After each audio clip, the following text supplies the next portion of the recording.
आष्टी तालुक्यातील डोईठाण परिसरामध्ये आहे आणि माझ्यासोबत तांदळे भारत हे शिक्षक आहेत. तिकडं भगवान बाबा संस्थेवर ते शाळेवर शिक्षक आहेत आणि त्यांचा मागच्या महिन्याचा पगार मिळाला नसल्याचे त्यांनी एक अर्ज जिल्हा परिषदच्या शिक्षण अधिकाऱ्याकडे दिलेला आहे. त्यांची काय नेमकी तक्रार आहे हे जाणून घेण्यासाठी भगवान बाबा या संस्थेमध्ये मी गेलो होतो. तिथले मुख्याध्यापक असलेले बाळासाहेब गर्जे यांनी मला तिथून धक्काबुक्की करून बाहेर पाठवून दिला. मुळामध्ये हा अर्ज त्यांनी म्हणजे शिक्षक जे आहेत ते भारत यांनी जिल्हा परिषदला दिला होता आणि त्या शिक्षक अर्जाच्या माध्यमातून मी चौकशी करण्यासाठी त्या शाळेमध्ये गेलो होतो. त्याचं असं म्हणणं होतं की तुम्ही शाळेवर चौकशी करण्यासाठी येऊ शकत नाहीत, तुम्ही माझी परवानगी घेणं गरजेचं आहे. आता परवानगी घेण्या अगोदरच मी त्यांना कार्यालयामध्ये त्यांच्या भेटलो होतो की अशा प्रकारची मला माहिती पाहिजे. तर त्यांनी मला सविस्तर सांगितलं की तुम्हाला इथं कुठल्याही प्रकारची माहिती मिळणार नाही, जिल्हा परिषदकडे जावं आणि मी माहिती तिथून घ्यावी, अशा प्रकारे त्यांचं म्हणणं होतं. आणि मी त्यांना थेट धन्यवाद म्हणून बाहेर आलो.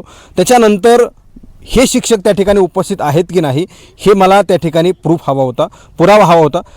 वास्तवामध्ये मी ज्या वेळेस गेलो त्यावेळेस हे शाळेमध्ये विद्यार्थ्यांना शिकवत होते आणि त्याचा व्हिडिओ तुम्हाला स्क्रीनवर पाहायला मिळेल.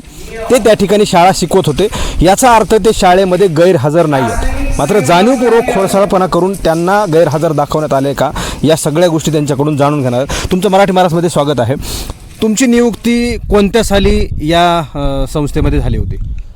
माझी नियुक्ती 9/6/2003ला गैरनाथ सेवा मंडळ बावी या ठिकाणी या संचलित संत नारायण महाराज विद्यालय मैंदा या ठिकाणी झाली होती. त्या ठिकाणी मी त्या संस्थेवर किती वर्ष तुम्ही सेवा दिली आहे शिक्षण सेवक म्हणून? तर त्या ठिकाणी मी 19 वर्ष सेवा केली.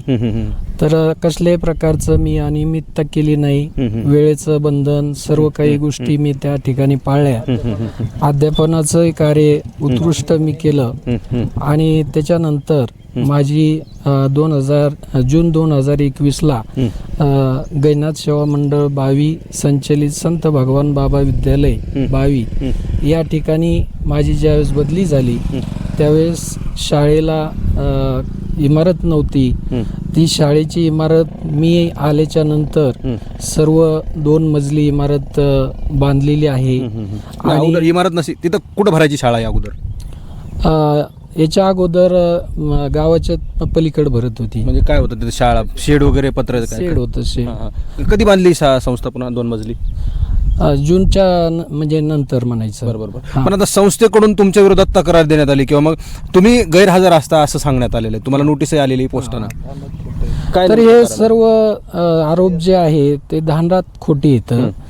कारण मी रेग्युलर या ठिकाणी अध्यापनाचं कार्य करत आहे. मला बाकीचे म्हणतात की तुमचं पेमेंट नाही निघलं तरी तुम्ही वर्गावर अध्यापन करता, आमच्यासारखे केलं नसतं. बरं, एक मला दुसरं विचारायचं आहे की तुम्ही तिथं गैरहजर आहे असं त्यांचं सांगणं आहे किंवा म्हणणं आहे. तिथं तुमच्या रजिस्टरवर सह्या, हजेरी एक कसं आहे, काय असतं तिथं नेमकं? तर त्या ठिकाणी जे हाजरी रजिस्टर आहे ते लपून ठेवलेलं आहे. माझ्याकडून कसल्या प्रकारचं त्या ठिकाणी हे होऊ नये. काय मग तिथं समजा तुम्हाला आता तुम्ही प्रेझेंट असता हे तुम्हाला कसं दर्शवता येईल? मी अँगल कॅम्प मधून शिक्षण अधिकाऱ्याला माझी हजेरी दाखवतोय. त्यांच्या व्हॉट्सअपवर माझं जे उपस्थिती आहे ती मी दर्शवतोय. बरोबर. आता तुम्ही याच्या विरोधात कुठं शिक्षण अधिकाऱ्याकडे तक्रार केली का, माझे पगार मिळाला नाही तो मिळावा म्हणून? तर 13 ऑगस्ट 2024ला माननीय शिक्षणाधिकारी साहेब यांना मी अर्ज दिलेला आहे. त्याचप्रमाणे वेतन अधीक्षक जे आहेत तर त्यांना सुद्धा मी एक अर्ज दिलेला आहे आणि त्याचे जवळजवळ 10 दिवस होऊन गेलेत. त्याच्यावर कसल्याही प्रकारची त्यांची म्हणजे हे नाही, कारवाई नाही केलेली आणि त्यामुळं माझे शरीर प्रकृती ही बिघडत चाललेली आहे. माझं मानसिक संतुलन बिघडत चाललेलं आहे. मला मानसिक त्रास फार होत चाललेला आहे. हे तुम्हाला तुमचा पगार नाकारण्याचं काय नेमकं कारण असू शकतं? काय तुम्हाला वाटतं हे सगळं? माझा पगार नाकारण्याचं काहीच कारण नाही, परंतु सूडबुद्धीने आणि काही पैशाची मागणी करण्याच्या हेतूने मला त्या ठिकाणी माझं पेमेंट अडवलेलं आहे.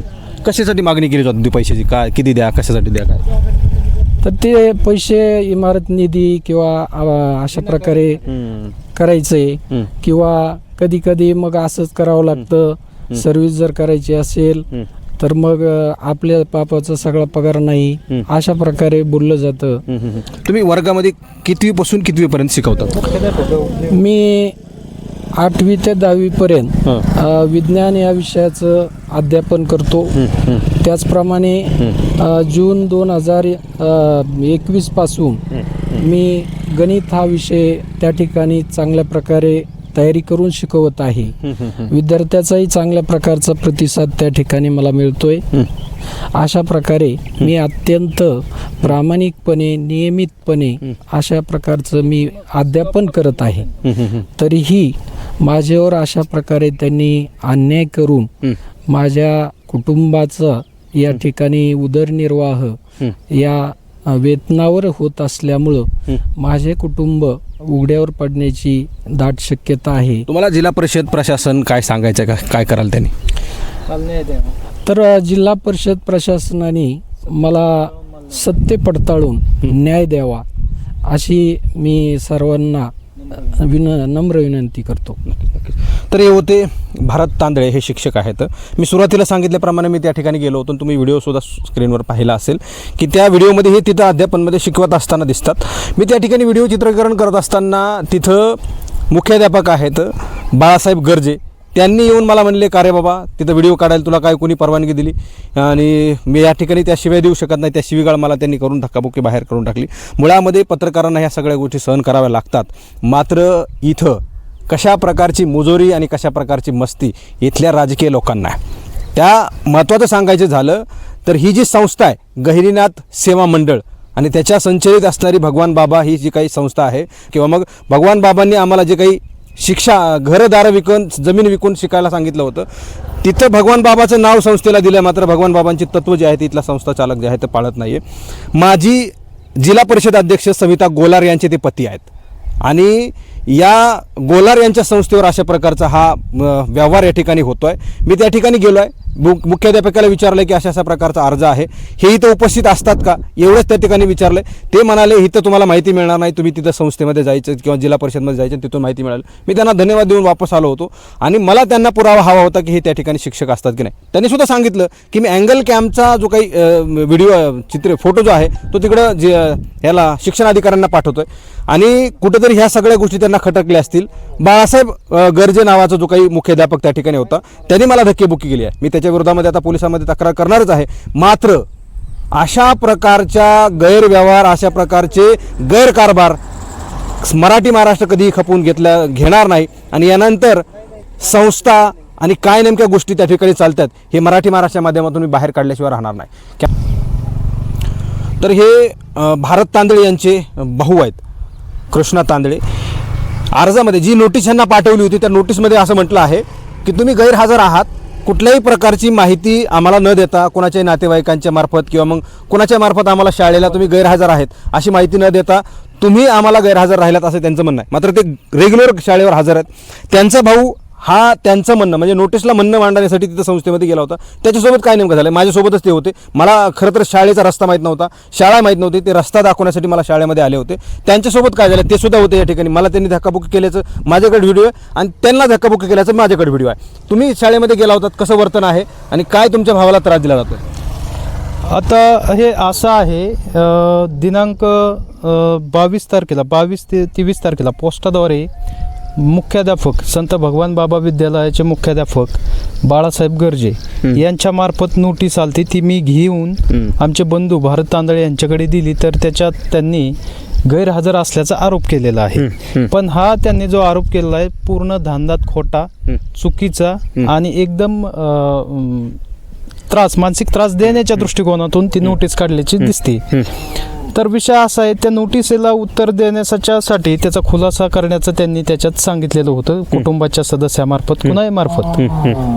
तर त्या संदर्भात मी खुलासा घेऊन मोठे बंधू तांदळे सर शाळेवर अध्यापनाचे काम करण्याच्यासाठी सकाळीच, आज शनिवार असल्यामुळे लवकर शाळा असल्यामुळे 8 वाजता लवकर आलते. तर मी पाठीमागून ते खुलासा सादर करण्यासाठी घेऊन गेलो असता आपण तर होतातच. तर तिथे खुलासा सादर करण्याच्या अगोदर त्यांनी आपल्याला गेल्याच्या नंतर माहिती भेटत नाही असे सांगितल्यानंतर आपण बाहेर पडलो. त्यानंतर तुम्ही याची पाहत होतात, पडताळणी करत होतात, शिक्षक खरंच गैरहजर आहेत तर ते अध्यापनाचं काम करत होते. तर तिकडून पळत येऊन बाळासाहेब गर्जे मुख्याध्यापक यांनी गुंडाप्रमाणे तुम्हाला धक्काबुक्की केली. तुम्हाला धक्काबुक्की करत असताना मी शूटिंग काढत होतो, तर ते माझ्यावर धावून येऊन तू कसं काय शूटिंग काढतो, तुझं काय आहे इथं, असं आरेरावीची भाषा करत माझ्या हातातला खुलासा फाडण्याचा प्रयत्न केला. आपण तिथून कसे बसे निघून आलो. बरोबर. आता हे तुमच्या भावाला जो काही त्रास दिला, काय नेमकं कारण आहे बरं ह्याच्या मागं? ते अध्यापन व्यवस्थित करतात, तिथली जर त्यांची माहिती काढायचं विचारायचं झालं तर फार शांत आणि संयमी माणूस आहेत. काय नेमकं कारण आहे याचं सगळं? आता हे काय आहे, ह्यांच्या जी पद्धत आहे असे त्यांच्या संस्थेवर प्रत्येक असे सगळे जर इथून मागची चौकशी केली तर अशा अनेक शिक्षकांना मानसिक त्रास देण्याच्या हेतूने किंवा पैसे गोळा करण्याच्या हेतूने त्यांना 2-3 वर्ष त्यांचे पगार थकवायचे द्यायचे नाही आणि पगार एक खटी काढायचा म्हणल्यावर 50-50 अशा पद्धतीचं रॅकेट चालतं की काय अशी शंका आहे.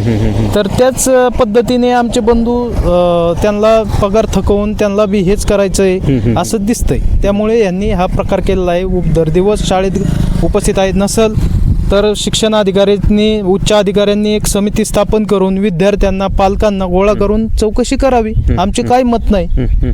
त्याच्यानंतर जर त्यांचं मुख्याध्यापकांचं असं मत असेल की हे गैरहजर राहतात, तर आत्ताच बदलापूरची घटना घडल्यामुळं शासनाने नवीन JR काढलेला आहे की प्रत्येक शाळेत 1 महिन्याच्या आत CCTV बसवा. तर ती चांगली गोष्ट आहे. अजून पारदर्शकपणे कर्मचारी कसं काम करतायत, शाळा कशीच चालली याचं पारदर्शकपणे मुख्याध्यापकाला किंवा इतर लोकांना पाहायला भेटेल.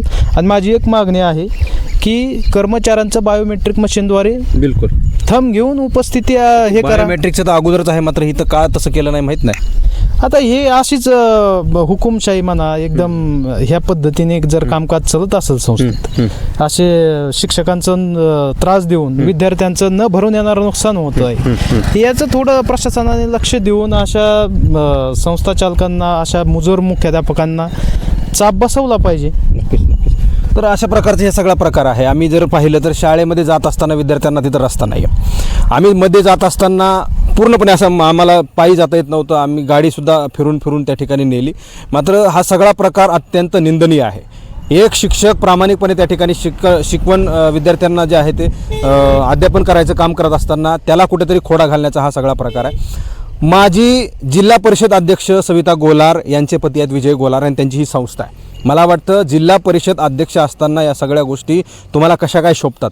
राजकारणी आणि राजकारण वेगळं असलं पाहिजे. राजकारण शाळेच्या या सगळ्या आवारामध्ये आणता कामा नये. मात्र तिथंसुद्धा राजकारण केलं जातं की काय, अशी सगळी परिस्थिती आहे. मागच्या बदलापूरच्या प्रकारानंतर शाळेला CCTV बसवावेत अशा प्रकारचे आवाहन केलं आहे. एकीकडं शाळेला जायला रस्ताच नाही.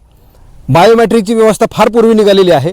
जर बायोमेट्रिकची व्यवस्था त्या ठिकाणी असती तर शिक्षक उपस्थित आहेत की नाही आहेत हे लगेचच कळलं असतं. मात्र बायोमेट्रिकची व्यवस्था ही याच कारणामुळे केली आहे का की शिक्षक उपस्थित अनुपस्थित दाखवायचे आणि त्यांच्याकडून ज्या काही आर्थिक लाभ मिळवायचा तो मिळवायचा, अशी सगळी षडयंत्राची बाब आहे का, हे सुद्धा आता तपासणं गरजेचं आहे. शिक्षण विभाग, जिल्हा परिषद विभाग या सगळ्या गोष्टी आणि जिल्हाधिकारी यांनी या प्रकरणामध्ये लक्ष घालून हे प्रकरण सोडवणं गरजेचं आहे. इथं मुजोरी, दांडकशाही, गुंड प्रवृत्तीचे लोक आहेत. एका मुख्याध्यापकानं 4 शब्द बोलून शांतपणे आम्हाला तिथून काढून दिलं पाहिजे होतं, तिथून विनंती करून आम्हाला पुढे करून दिलं पाहिजे होतं. मात्र एक मुख्याध्यापक गुंडासारखा आमच्या अंगावर येतो आणि आम्हाला त्या ठिकाणी धक्काबुक्की, अर्वाच्य भाषेमध्ये शिवीगाळ करतो. हे अत्यंत निंदनीय आहे. तो माणूस त्या ठिकाणी पदावर मुख्याध्यापक राहण्याच्या लायक नाही आहे. तिथले विद्यार्थी सैराबाहेर धावत होते, पळत होते आणि तिथल्या विद्यार्थ्यांना काय नेमकं शाळेमध्ये झालंय, कसले वाद आहेत हे तिथल्या विद्यार्थ्यांना वाटलं आणि अत्यंत दुर्दैवी आणि निंदनीय हा प्रकार त्या ठिकाणी घडलेला आहे. जिल्हा परिषद अध्यक्ष राहिलेल्या सविता गोलार, त्यांचे पदी असलेले विजय गोलार अशा प्रकारचे वर्तन करणारे अधिकारी त्या ठिकाणी, शिक्षक त्या ठिकाणी ठेवत असतील तर मला वाटतं तिथल्या संस्थेच्या, शाळेच्या शिक्षणाचा दर्जा अत्यंत खालावलेला असेल. दुसरी गोष्ट, विद्यार्थ्यांचा शिक्षण शिकवणारे शिक्षक आहेत त्यांचा पगार रोखणं म्हणजे त्यांचा मानसिक छळ करणं. मानसिक संतुलन बिघडलं म्हणजे विद्यार्थ्यांना अध्यापन व्यवस्थित न जाणं अत्यंत परिणामकारक या सगळ्या गोष्टी आहेत. असं असताना तिथे मात्र विद्यार्थ्यांच्या शिक्षणाच्या दर्जाचा फार मोठा काळा बाजार त्या ठिकाणी झाला असल्याचं आपल्याला पाहायला मिळतं. शिक्षण विभाग बीड, जिल्हाधिकारी बीड यांनी या सगळ्या प्रकरणामध्ये लक्ष घालून हे प्रकरण सोडवणं गरजेचं आहे. जे दोषी आहेत त्यांच्यावर कारवाई करणं जे आहे ते गरजेचं आहे. कॅमेरा पर्सन परिवर्तनसह मी संग्राम धनवे, मराठी महाराष्ट्र न्यूज, आष्टी, बीड. चला ओके.